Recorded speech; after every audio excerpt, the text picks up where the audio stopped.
Welcome to another episode of the Quiet Work Podcast. In this particular episode, we are going to talk about something that everyone dreams of, the private aviation, whether it's flying private jet or being part of the industry. This is a topic that excites a lot of us. A lot of us dream about it from the moment we can understand what a private jet is compared to a commercial flight. And with that, I'm bringing in an expert when it comes to private aviation, David. David, if you could introduce yourself and tell us about the company you represent, we'll start the conversation with that. Matt, thanks for having me. First, I'll just tell you a bit about my background and then explain a bit more about Opp Flight. But I'm a private jet advisor. My proficiency is in arranging aircraft charters. Got into private aviation working with a global aircraft charter brokerage. When I first started, I was working late nights. I studied aircraft and aviation on my own time out of hours. From doing that, kind of worked my way up within the company from a private jet consultant to a senior consultant to a manager and eventually to a branch director. Throughout my career, I led, high performing teams, built strategic client relationships, managed complex logistics in general. A very heavy luxury travel thing. It's a lot of logistics involved, and whether it was coordinating like time sensitive charter flights or even like larger growth, like strategic growth plans for like the team. I kind of always kept a very hands-on, like client-focused approach to everything I did. From that, I was able to build a good network of clients that wanted to work with me, built some good relationships in the industry, and then eventually, as the founder of Opp Flight, I decided to go into it on my own, and that's kind of where it is now. Really, with Opp Flight, it's a private jet charter brokerage. We're dedicated to delivering a just seamless, high-touch travel experience. Our mission is to provide clients with a very expert-driven guidance. I think that realistically, you want things to be just very easy and smooth for them. And we have access to global aircraft options while providing a concierge-level service. Well, bit. And speaking of smooth and easy traveling with the private way, I saw a post the other day this week where a private jet, I think it was Cessna. No, it was a decent jet. Whatever, it doesn't matter the brand name. Cessna's a manufacturer. You had that right. That was good. Would be Cessna, right? It had I usually look at the window count, and when there's more than 10 windows or 8 windows on one side, that usually means that's a fairly decent. It definitely costs in the millions up there. Anyway, the pilot missed the runway during landing, and speaking of smooth and easy traveling, I was surprised that can happen, but I guess it happens as well. So you make sure that this experience will not happen to your clients, I can imagine. Yeah, but it's funny, by the way, with you mentioning about the window count. When I was working for another brokerage, that was one of the main things. One of the managers who kind of like taught me like about how to notice aircraft, or I can go to a private airport and look out the window and just know what every manufacturer is, what every aircraft is. One of the ways that he helped me get it down was by window count. And that's very funny because some of the planes, when you get into like a Citation CJ3, Citation CJ4, just knowing like, one has like, so say 5 windows versus 7 windows is how you just know the difference. Yeah. And as far as also the pilot overshoot the runway, it's, obviously a very traumatic thing. I think a big issue when you start seeing things like that is there's a difference from what's considered for general or private aviation, where you have what's called a Part 91 certificate. There's a Part 135, Part 121. All these are your different air operator certificates that by what regulations you have to go by with the FAA. It's a very heavily regulated industry. And most accidents in private aviation that happen each year are on generally Part 91 certificates. The difference is where for like a Part 135, if say that aircraft needs a minimum of 4,500 feet to land, well, with the FAA, they're going to require you to have on a Part 135 where you're basically making money off that aircraft. It's being used for commercial use. They're going to require you to have say like 20% extra, to where unless that airport has over 5,000 feet of runway or whatever it is, even though the capability is to land in 4,500, they can't use it. They have to have an additional amount. The difference is with Part 91, you're, like, as the owner, it's your plane. You can't use it for commercial use. You can't make money off it. It's just you own that plane. It just goes by what the capability of the aircraft is and what the pilot deems is safe. And, very often, you have these situations where, yeah, that plane could have landed in 4,500 feet.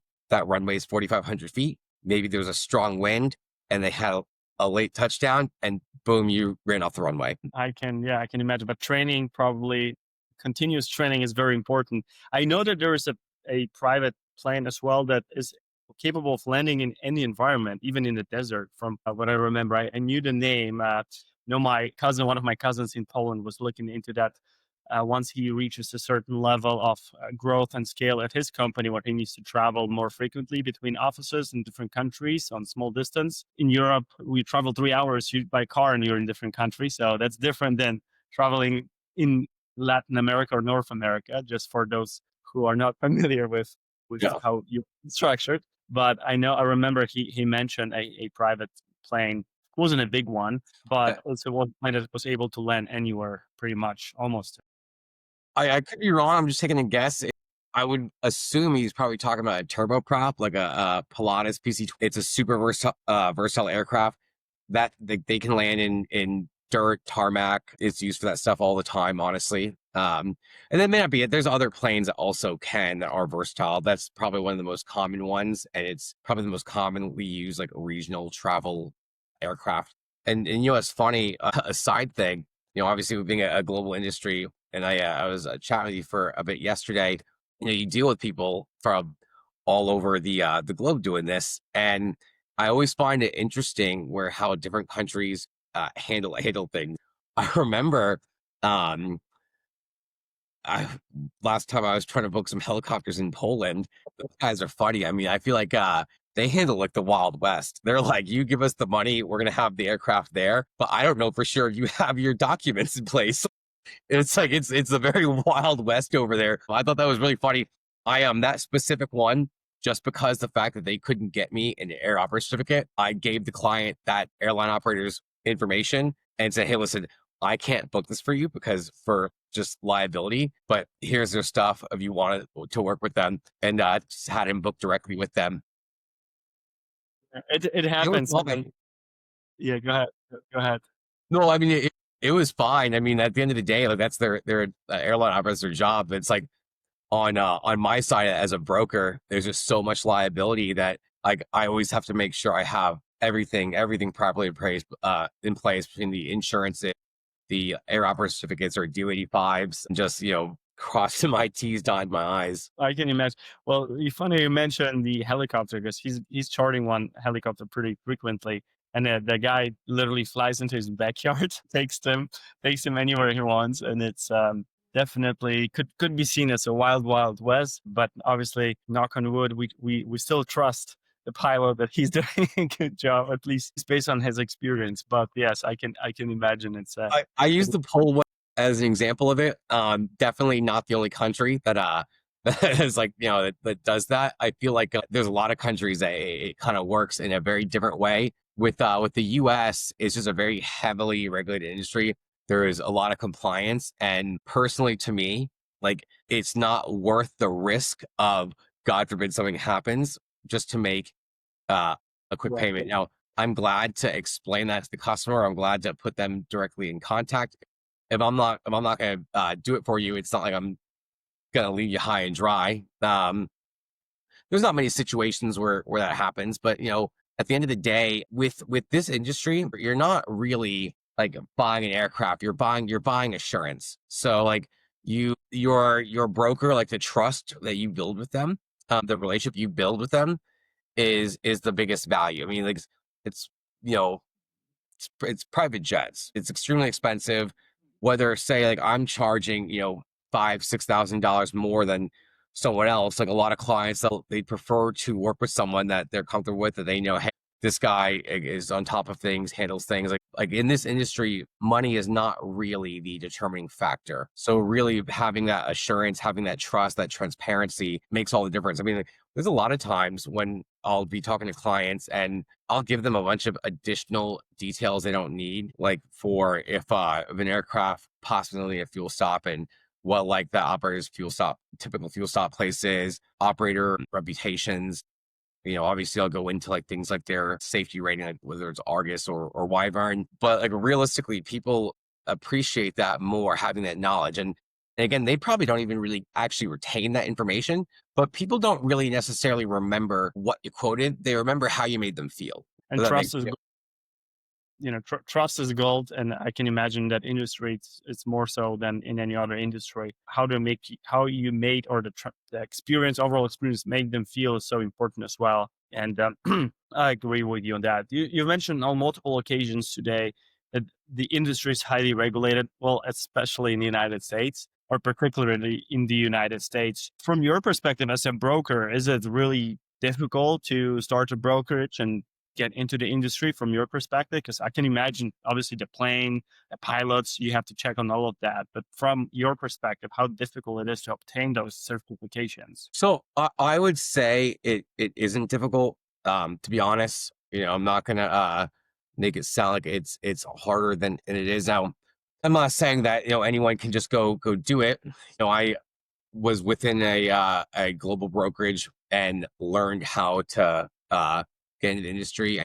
There's a lot of factors that do go into whether like you can succeed at it. I think that I mentioned a minute ago about like the transparency. I think that first, like integrity is the only true currency in this industry. You have to be able to build up a book of business and have clients that trust you. You have to network into the industry and know the airline operators to go to. I mean, to be honest, some airline operators won't even quote someone that they don't recognize. Not because it's anything else, but it's like these airline operators, like they get hundreds of requests a day. I mean, about 60% of all private aviation aircraft are in North America. We have by far the largest, globally, about 60% of all private aviation is in North America. We have by far the largest volume. These airline operators are getting hundreds of requests a day. Sometimes, unfortunately, if it's a new person and they don't recognize the name, they have other things they're doing. They're prioritizing. They may not send you a quote. Now, granted, in the beginning, when that stuff happens, you can still then call them and, chase them down for it and eventually get it. When they in the industry, like you have to kind of have that networking. You have to have the clientele, the foundation. It's not like even with me starting, Opp Flight, I could have just done it without the history. I was already in this industry for several years and was already a known like person to a lot of these airline operators and had the relationships. A lot of the airline operators I book with now with my own company were the same people I was working with, booking through another company. So I say like obviously like anything else, you probably need to work in an industry and figure it out before you can do it. But as far as starting the business, I mean, it's, to be honest, a lot easier than people would think. I would say like the biggest thing for a lot of people, or the biggest hindrance, is probably just them being worried if they can do it. I think that, when you do start your own business, it is daunting in that first month or two. And you're like, am I going to make money? Like, is this going to work? Like, you don't know for sure.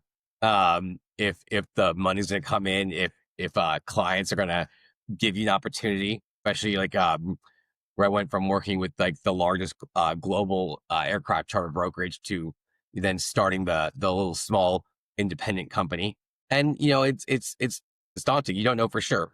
And then as you get a few months in and you start to realize, oh, okay, wow, like you can do this. It's real. You start seeing like the deals, the money come in. Like it's a lot easier. Again, I think the biggest hindrance is just the fear of taking the chance. But I mean, really, like with anything else, if you've been in this industry for at least enough time to have the strategic networking, the airline operators, have a foundation of people that would work with you, then really anyone could do it. I mean, you got to make sure you stay on top of your compliance and stuff. I'm probably one of my biggest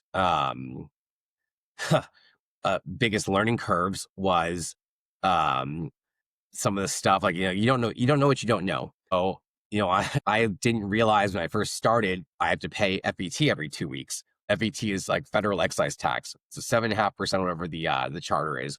When I first started, that first like 6 months, I'd already been collecting it and putting it aside. I knew I had to pay it for sure. I didn't know that the FAA requires you to pay it every 2 weeks. So then I got hit with a penalty for paying that late the first time. And luckily, I mean, honestly, like, you got to surround yourself with peers and, people that you can like learn from. But I have a buddy that's a president of another brokerage where he was the one that told me and like, I told me how to like set that up. I was like, oh, I thought I could just pay it with taxes at the end of the year. Um, and that's a random little like funny thing I laugh about because it's like there's so much other compliance stuff I learned as I was going, but you don't know what you don't know. And that's one of the biggest things is you're just learning a lot of stuff as you go, and you'll get it down and pick it up, but you're learning as you go, really. Cool. I will start my brokerage tomorrow. Yeah, Thank it's a lot. It's a lot easier than people think. I wish I was joking about that. It's funny how you say, yeah, first 1 month or 2 months are daunting. After that, you get your way ahead of it. In business, especially knowing so many different industries and interviewing them, and being in business for a couple of years now myself, and growing up in a business and entrepreneurial environment. I feel like it's a little bit more than 1 or 2 months, but if it's just 2 months, then definitely I'll start my brokerage tomorrow. Sounds Well, like a cool I mean, industry. like, I look at it this way in the sense of like, like this is your specialty with the podcasting, the networking, being able to guide and have good conversations with interesting people from uh like many different industries. I think that you, because this is your specialty, that you obviously do this better than someone else could if they just tried starting up tomorrow. You've obviously already learned some of the pitfalls and things that go in with it. I'm not necessarily saying that like anyone could just go do it. Again, like I at least was with another brokerage for a Of while, course, I but was joking. I mean, I can imagine it's a lot more that it's involved in that for sure. I just mean like I would recommend so many people to just take the chance and just being an entrepreneur in general. Just I think because it is a lot easier to be an entrepreneur than people realize. Not to say that it's not difficult, not to say that there's not a lot that goes into it. I do think that the level of work, it just doesn't feel the same when you feel like it's like you're investing in yourself. Yeah, that I agree with you. But I think that really like people, I think are just afraid if they can make it or not, if they're going to fail or not. And I think that's what holds people back. I really do think that, if you just take the shot at it, it is a lot easier to do it than people would think is all. Yeah, and I love that optimism and enthusiasm to approach it. I think more people should approach it the same way, and I agree with you on that. You've mentioned networking, building relationships, earning trust, becoming known in the industry. How does it translate to actually, some practical steps that you took to build your name in the industry, to network around and build your clientele? So I would say as you do book with a lot of these airline operators and you do volume over the years, and they know when you send them a request for pricing, it's a serious request. You build like relationships where a lot of times, like I can then also find out if I'm being shopped on a trip. I'll go to them and ask them if they've quoted that to someone else. I probably shouldn't say this on a recorded podcast. I mean, private aviation is supposed to be private for a reason. But if you have a relationship with the airline, they'll let you know. Yeah, hey, I quoted this to someone else. Like again, it comes down to the relationship, but they'll tell you. So then you know that hey, you're in competition.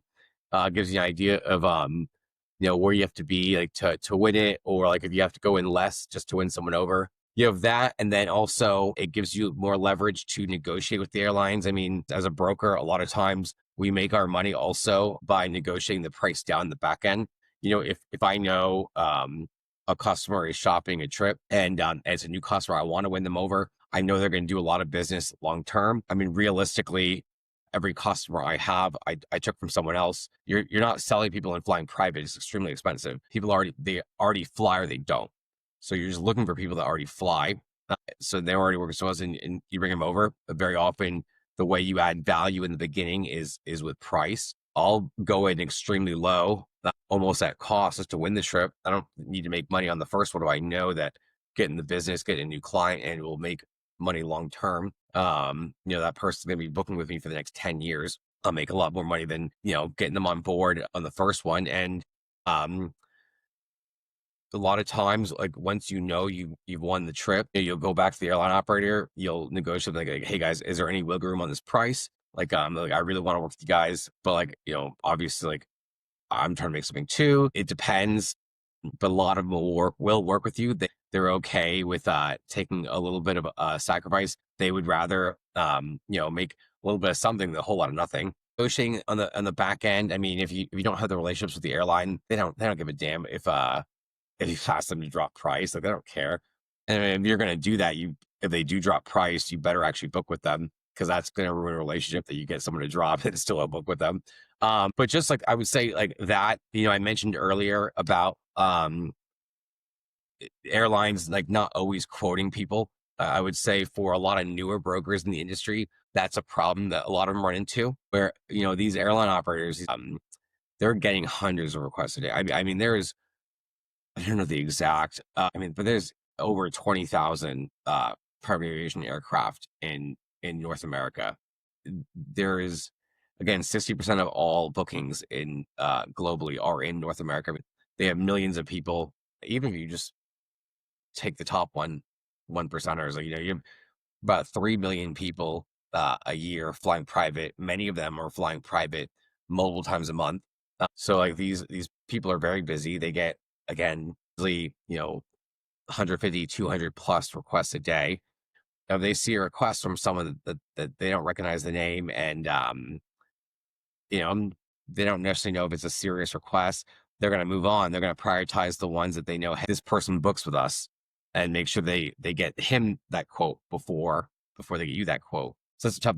That's where like the networking comes in. I would say, really, like, there's a big saying in the industry: if you can't buy, you can't sell. And your airline relationships are just as important as your client relationships. So that's one of the big, like, kind of like I would say, the networking side of things is cultivating those relationships. There's times where if I've been going to an airline for multiple requests, I mean, at the end of the day, when I have a client that needs a trip, I'm going to check the market. I'll probably end up getting quotes from 15, 20 airline operators, the ones I know would be the best for it.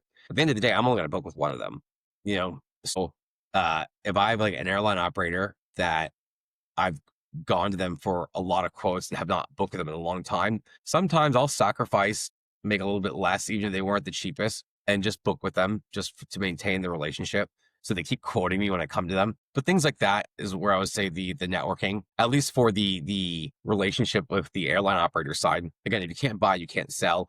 Those relationships are extremely important, just almost as important as your client relationships, because you can't source good options with the client if you don't have good relationships with the airlines. And then I would say the other side of the networking is, when you've been doing it for a long time, you get to a point where your book of business starts to kind of organically grow. In the beginning, it's very heavy of outbound sales activity. You have to go find business. So you have to get people on board with you. And I would say, really, for most brokers getting into the industry, it's not until about year 3 that they have their breakout year. And that's because it just takes time. Like, it's a residual industry. The clients you pick up in year 1 will still be with you in year 2. The clients you pick up in year 2, when you go to year 3, you'll have year 1 and year 2. As long as you're servicing them well, you have a good relationship, they'll stay with you. And so your book of business naturally grows. But usually then you hit a point, like, further in, where now you're not really doing as much outbound sales activity. It's more targeted, but now you have, it's organically growing. You have your referral sources. Clients talk about you to their friends, where then their colleagues, fellow travelers, coworkers start coming to you for options. And it starts to organically grow as well. Yeah, I mean, I guess to answer, like, it's the networking side is just building your book business and cultivating your relationships. So you've mentioned before, you build obviously your clientele, that residual clientele that comes back and books with you again or through you. How you mentioned outbound is you have to go and earn business, find business. What were the channels that you've used or you see brokers using to grow their companies? Man, I mean, it depends what their target audience is, really, because a lot of brokers will specialize, even within private aviation being a niche industry. A lot of brokers will specialize in even more specific things. So it's like one of the things, when I was with my last company, I became basically known as the guy that handled all of the medevacs, air ambulances. I mean, it sounds weird to say, moving dead bodies. So I became like known for like doing the organ transfers. I basically kind of got into this niche thing where I started working with a bunch of organ procurement organizations across the US, and I would do their organ transfers. Passed away, their heart has about 4 to 6 hours to get to the person that needs it, they're donating to. Well, that heart may be in New York and the person may be in Philly that needs it. So they'll call you and say, hey, we're going to the OR. We need an aircraft in 3 hours to take this from New York to Philly. Just a random example, but like I basically did those. I picked up as a client the largest funeral service company in North America. They own like 4,000 funeral homes. I handled, I mean, I can't go into names, part of aviation, but I handled all of their large VIP casket flights. So if someone famous passed away, I basically was moving their dead body in an executive jet. It's the casket, and then the family is on the jet to go to the funeral. I started handling all of the ICU equipped air ambulance and medevacs. I kind of specialized in that. And then basically because I was the one that specialized in it, then people started reaching out. They wanted to try or had questions. Like people would say, hey, go talk to David. And that's my example. But there's people that they specialize in working with like collegiate sports. There's people that specialize in working with travel agents. Like now you're going to have a mix, like a diverse kind of book of business in general. But what, some people just naturally do better with certain industries. So then, if you know that there's an industry that you do well in, you're going to focus in targeting that industry. So in, say, like collegiate sports, it's a lot easier just to call because you can go onto Google, look up, say, University of Miami athletics directory, and every single athletics director for every team, every sports team, their email and phone number is on the university's website. Every university has that. So they're very easy to get their direct contact information. Say you have travel agents, then you would maybe look into like something like a Virtuoso, which is like a large agency type thing in America. And you're going to kind of target like the way you network and the way you approach it is just different depending on what you do well in. Because Interesting. there's different ways to get a hold of people. I mean, so for like me, like I do also really good with, for some reason, working with law firms. But like the law firms, they're not really going to answer your call. Like they'll pick up, but I mean, they're going to basically just write you off. They're like those companies that you got to be like a little persistent on, but you're going to get the business because you're pestering them, and they're going to eventually be like, God, like, you know what, man, like stop calling me. Just take the shot. Then you service it well. And they're like, okay, you know what? Fine. Here, let's just keep going. But for some people, like that's not their like, type of thing. Like some people, I think there's different types of salespeople. I think that there's different types of sales. Not everyone has a thick skin to where they can have someone being just sorry for my friends, but just being an asshole to them for like, like a year, but you still call them, but like it just, On that note, if I can add to something here, I have a friend who owns a brokerage, real estate brokerage, and they work with investors, mainly triple net investors all around the United States. And he was leaving a voicemail for 3 years with one investor, and he knew this is his number, and he knew that he's essentially sending him to voicemail every time. yeah. And that time he picked up after 3 years, and that gentleman had 20 something locations that he wanted to move for You, whatever reason he had. So you it know, pays off. It's something super funny. What I love about that story, when I got into private aviation, I had this mentor that really was why I got into this industry. This guy that took me under his wing and mentored me. And in the beginning, I actually, for some reason, just felt like, very uncomfortable with having to do that, where I'm calling the same person every 30, 60 days. And you're screening my call, you're hanging up on me, you're like basically like, stop bothering me. But like, I just in the beginning used to feel very uncomfortable having to do that.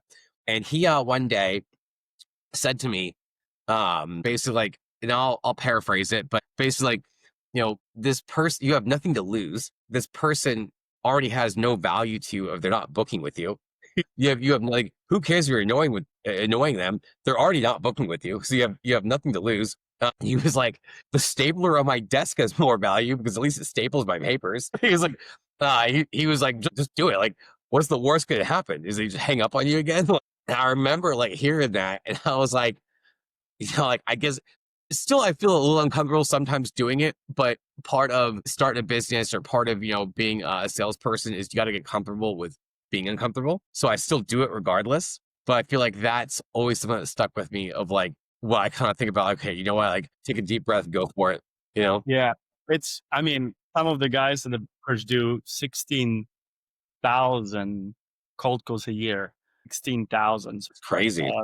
I'm just, they have no emotions at all. But I have to say that they're just heartless. Emotions. They can just talk to any, they just really good at talking, especially if you have to talk about the same thing 16,000 times. Now you have at least systems where the voicemail you can leave automatically. So you record it once and you drop it. But, a lot of times every single day, a lot of people pick up the phone and you do have to repeat, what the benefit would be and whatever. Right. So long story short, I think you have to have skin in the game and get, you said it correctly. I like that saying that you used here.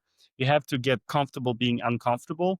For me Mm. personally, I cold calling somehow, I know it works. It works so well, especially depends on the industry, but in some industries, especially in real estate, it just freaking works depending on, your niche. As you've mentioned earlier, there's different All niches. industries, by the way. It just works, but I really hated it. I preferred even canvassing when I first moved to the United States. I was walking from door to door and did some renewable energy sales, solar sales mainly. So I love door to door mainly because the main reason was that I was outdoors. I was walking, I was putting in my steps. And I don't know, I just enjoyed being outdoors, even though it was 120 degrees sometimes in Mhm. the afternoon still, because 5 p.m., 4 to 5 p.m. is the hottest time of the day in the summertime here. So it was 120. I was knocking the doors. I preferred that over cold calling, but I know that it works. It just does. So Well, people pick up the phone. A lot of people will be rude to you. Of course, you have to face it. But like you said, the staple if he doesn't pick up the phone, the staple on your desk is more value than Well, you. I think the door to door is probably harder, just because like I know people that have done like solar and stuff, and people are can be monsters to your face. Like I've heard some wild stories where with the cold calling, it's very like disconnected. If you hang up on me, I don't care that much. But like if I went to your door and you slammed the door in my face, I feel like it just feels a bit more personal. I agree. It's in California, not in Florida. In Florida, I would not do it because people would just take their gun and just shoot us. But in I've heard some California, crazy stories.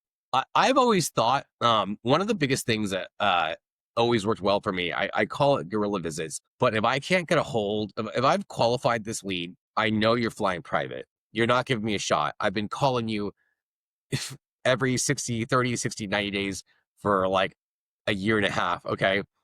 I'll just show up at your office. And I'm not trying to say it's a high conversion, but I will say that you have nothing to lose and it does work. There's times it does. And I realize that same person that is so rude to you on the phone, when you're there in person, they're so much nicer. And where they're, what's like, because generally they're not a rude person, but it's so much easier to be rude to a salesperson on the phone when you show up at the office and you're in face to face with them. So much nicer. They give you so much more information. I've won a lot of clients over by just taking that shot. And it doesn't work all the time. It goes bad sometimes too. But you have nothing to lose. You're already not getting the business. You might as well try it. exactly. But I feel like for some reason like that's like in my perspective doing it that way, I feel like people are always much nicer to your face. Maybe there's an aspect of it of they recognize the names you've been calling them. Because again, I've heard some bad stories of guys doing like door to door sales and how people react to them. And where like just like wild stuff. And I feel like it just does to feel a bit more personal when someone gives you like a disgusted look and they slam the door in your face. First, if you Yeah, hang up on me, like, okay, I'm just going to call the next person. I know. Yeah, you have to become emotional. As I said, the friend that does 16,000 cold calls a year, or especially the first year, I would say the consecutive years, you do less and less of cold calling because you build your clientele, right? That's hopefully how it's supposed to work. Just like you've mentioned, Right. the second year you have the clients from first year. In real estate, it happens very often. They usually get either divorced or they pass away. Those are like 50 or 60% of reasons why someone would move real estate or sell or acquire something else.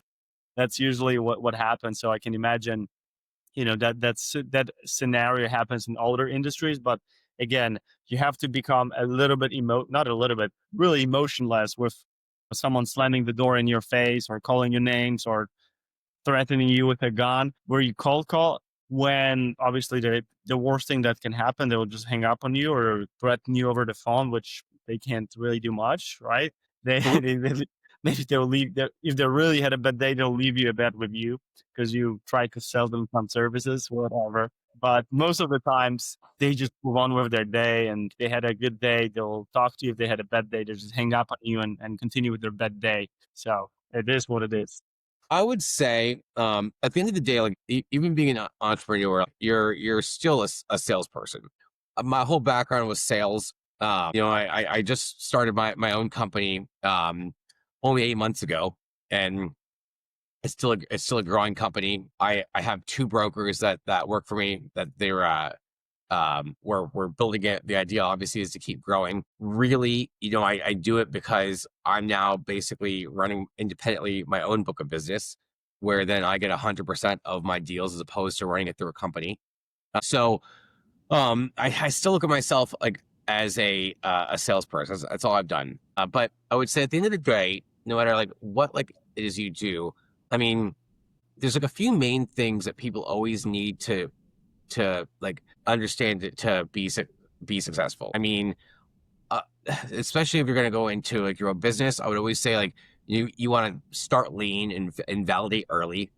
Test things out before scaling, so you don't waste money on things that um, may not be working. I would say get feedback fast from your clients to make sure that you're accurately like putting stuff towards spending on ideas that don't convert is just a waste of your time. So you want to focus on like figuring out what does. I mean, you got to know your numbers at that point. Be tracking your cash flow. I would say have set financial KPIs for yourself. But then other than that, then it starts getting into the like relationship driven side. Like you want to, at least to me, the way I've always looked at it is you want to build relationships, not just transactions. So like we were talking about networking earlier. You want to network intentionally. You know what I mean? Like you want to focus on, building like the right partnerships and doing things that are gonna benefit you. And especially being in a service based industry, I would say always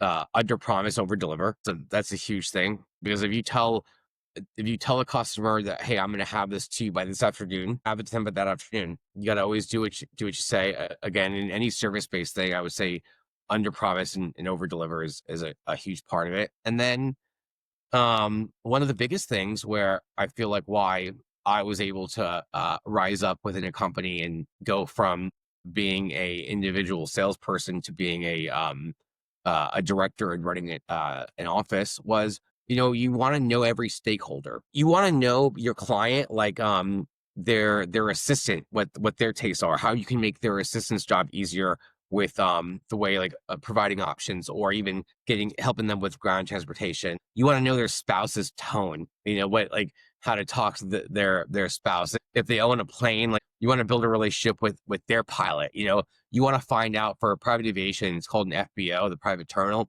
You want to find out like what FBO staff that they like, their favorite staff is, because like really like your perception to that client is built by the people around them. So a good broker is going to serve that client, is going to serve that traveler, where a great broker is going to serve their entire entourage. And that's really where you stand out, is by figuring out all the additional things that you can do, making yourself basically adding value to yourself, to everyone else as well. If that makes you know what I mean? It would make sense. I mean, you have to, from the key message here is to personalize the experience as much as possible, make it as good as possible, and obviously find out their taste in every aspect of their private travels. I mean, after all, they fly private and they fly private for a reason. You can get that experience even flying first class. That's obviously the highest level of it.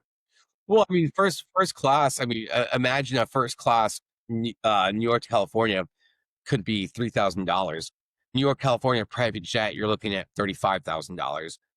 It's just not really comparable. And there's a lot of people that, could afford private, but like they're fine first class because they see that as frivolous spending. So at the end of the day, and like you're not like within this industry, you're not selling people on flying private. You're finding people that already do it. You're qualifying them and selling them on why to work with you instead of someone else.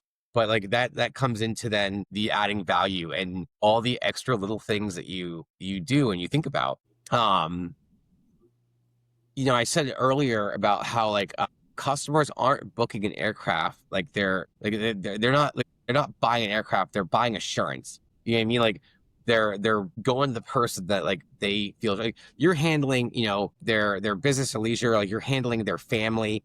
You know what I mean? Like they're putting their trust in you, and you want to always sound like the expert.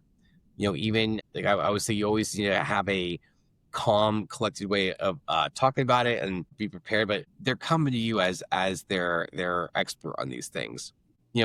People don't care so much. Well, for some people, price is important, but in this industry, price is not really the biggest determining factor for a lot of people. They want to work with someone that they know they can rely on, who's going to handle things properly for them, who's going to respond to them immediately. Who I don't know. I said this earlier, but another big saying in this industry is time kills all deals. You're going to get to them quickly. Options like, just, be able to handle things very fast. And I would say like, in the beginning for brokers, I think that speed is more important than as much attention to detail. I do think that the attention to detail comes with the time in the industry, your longevity. Speed wins deals. I think the attention to detail wins loyalty. But in the beginning, I would say like get something out to them quickly is more important than if something is slightly wrong. I think that a lot of times customers will book with the first person who got back to them, or at least because then you can negotiate with them. Well, if you're the first who got back to them and they're already talking with you, even if someone gives them later a cheaper option, more often than not, they're going to talk to say, hey, someone offered me this, and then give you a chance to match it because you are the person that connected them first and built that relationship. Again, I think that the attention to detail is important. I think that builds loyalty. But I think in the beginning, speed gets attention. The first person as Americans, everyone wants it right now.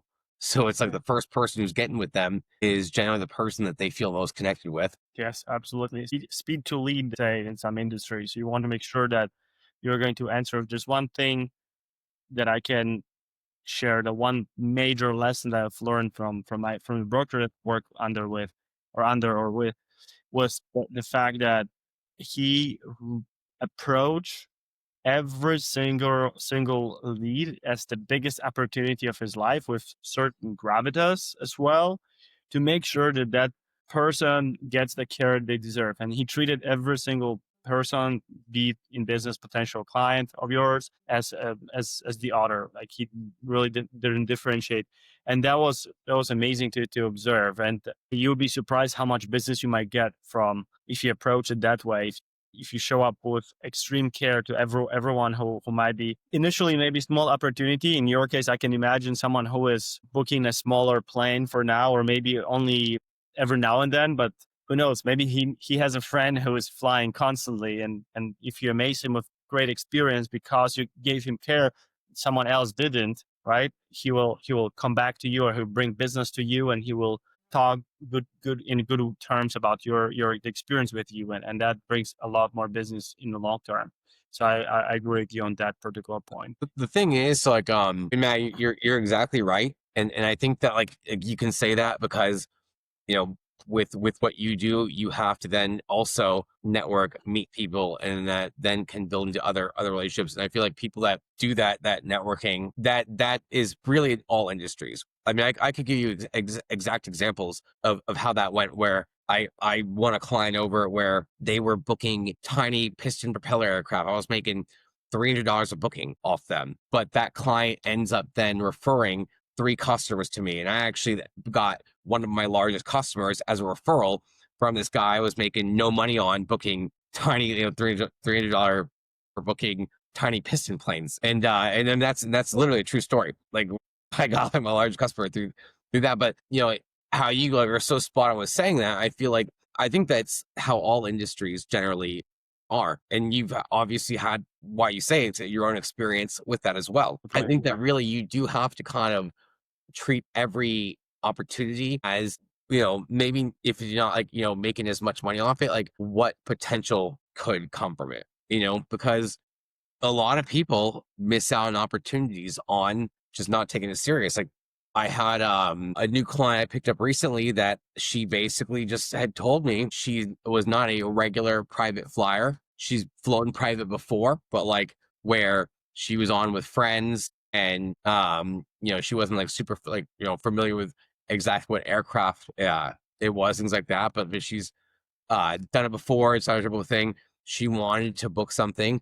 It happened to be a very large booking what she wanted, and uh, I was the only person that got back to her quickly. I think in this industry, I mentioned it earlier, how airline operators won't really quote people back super easily. It's even worse if you're not a wholesaler, if you're not a broker, if you're just a random retail person going to an airline, they're gonna ignore you more often than not.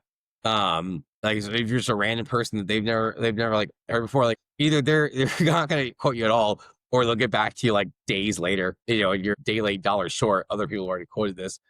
It's not really an industry that's built for people to go do it themselves. You really do have to have broker in the industry, and because of that, like she this lady wasn't getting quotes.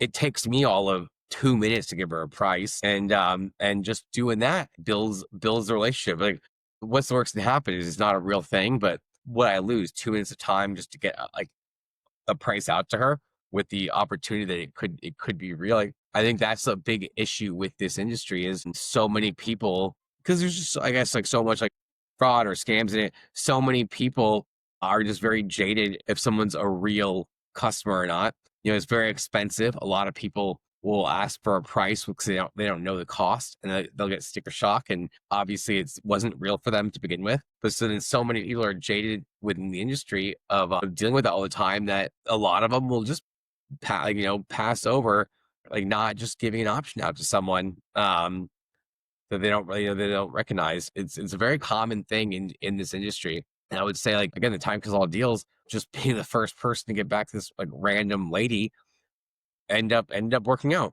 And even if it didn't, what was the worst? Like, didn't take much of my time just to make a quote for her. Exactly. No, it makes sense. And I'm glad to get back to let's get a little bit more philosophical towards Yeah, the end of the conversation. yeah, I love that. What gives you the most fulfilling or fulfillment at what do you do? I would say for me personally, I like being like having a trade, having a craft, a skill.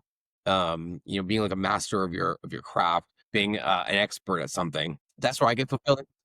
Or where I feel fulfilled about it is just feeling like being an expert at something. And that may not be the same for everyone, but when it comes to private aviation, not only do I already have the years of experience, but when I decided to start my own company, I took a month of just not working between the last company I was with and after filing the LLC for my business. I took a month and basically just started taking a bunch of airline courses. And I don't plan to be a pilot. I don't plan to work at an actual like airport or anything. I don't plan to work in air traffic control.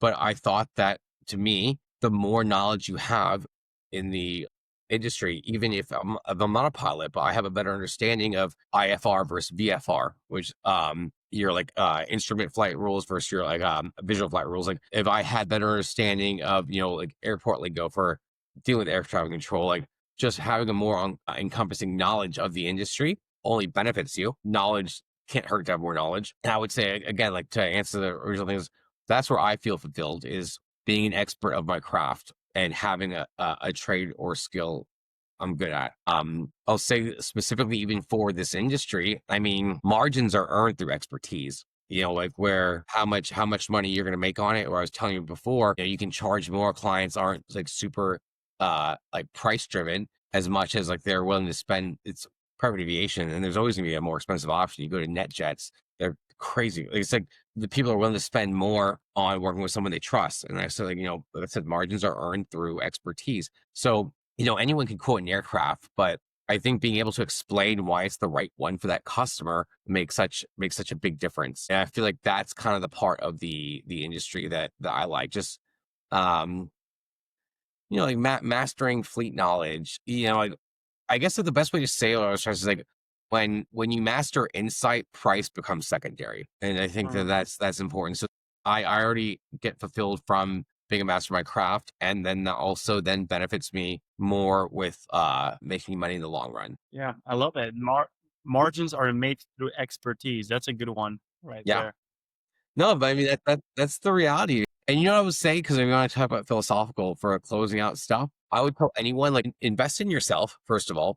I'm not going to act like I'm a big reader, but I would definitely recommend people to at least read certain things, like maybe like Unfair Advantage or Rich Dad Poor Dad by Robert Kiyosaki. There's another good one, Winning the Loser's Game by Charles Ellis. Another one I really liked was Disrupt You. I can't remember the author off the top of my head, but I would say, like, invest in yourself. I mentioned earlier about taking like aviation courses. I didn't need to do that. I took a month just to like, and none of those benefit me. I'm not trying to be a pilot. Yeah, I don't need continuing education hours for doing what I do, but that was taking just time to invest in myself, teach myself more about the industry. And I would say, like, that's one of the biggest things I would recommend.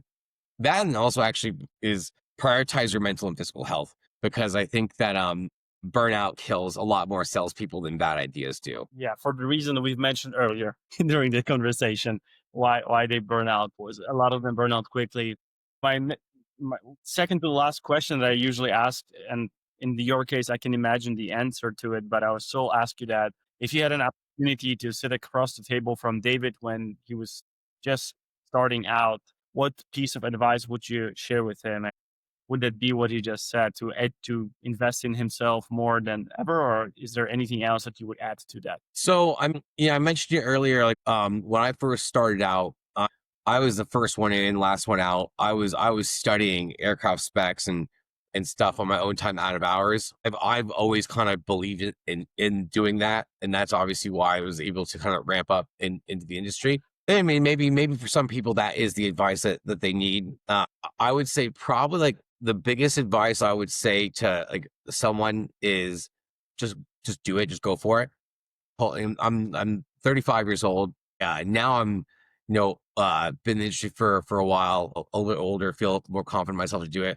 I've been thinking for, even 2+ years before I actually decided to start my own business. That's what I wanted to do. But again, like, I held off because it's very daunting. You don't know for sure if you're going to make money, if you're going to fail. And that, I would say, like, I think that once you just go for it, it is a lot easier than people realize. So I would say that's probably the biggest advice I would give someone, is just whatever it is, go for it.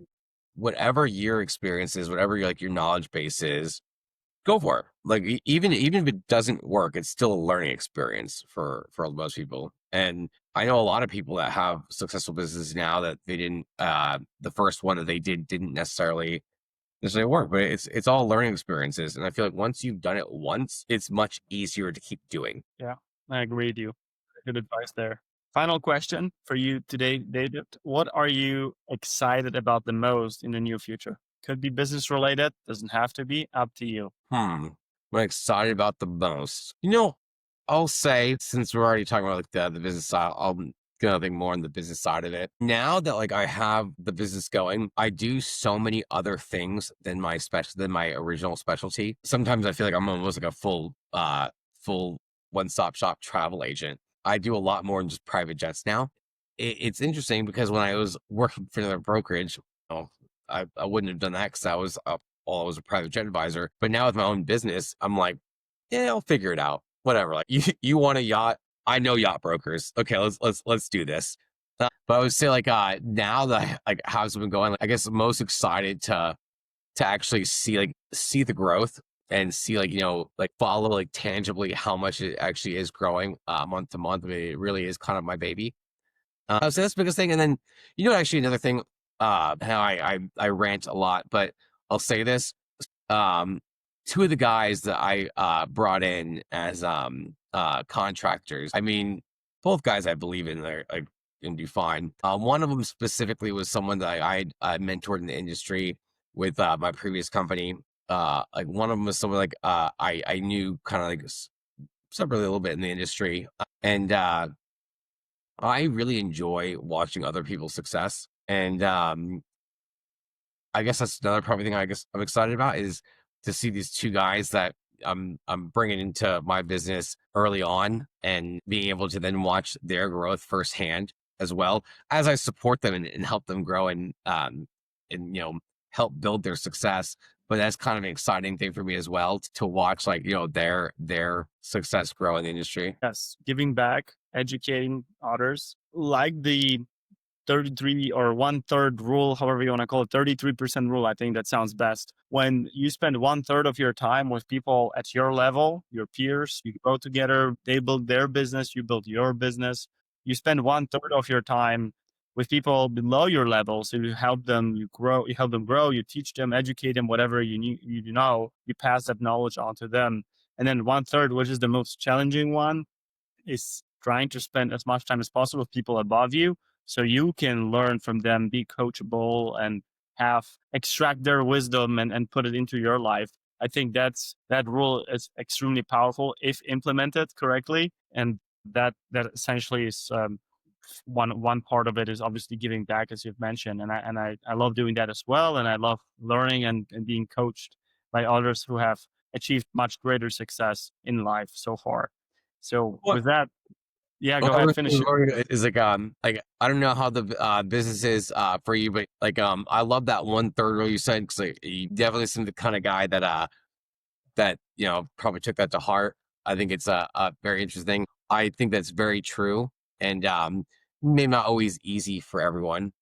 But I think that is a very big thing. You have to have your peers, whether you're going to be an entrepreneur and start a business, you have to surround yourself also with other entrepreneurs and other peers. I think that helping other people's success does benefit you because really while you're teaching them these things, you're only establishing more of that knowledge in yourself again as well. And then going to people that are above you and more successful is, I've always seen over the years that very successful people love to talk about themselves. You ask them about how they did it and what they did, like they are excited to talk about it. And that is very helpful. It's one of the biggest things I always do with a lot of clients is I'll ask them how they got into what they do. And that is a very interesting. And it's also very helpful for other people. Like you don't know what you don't know.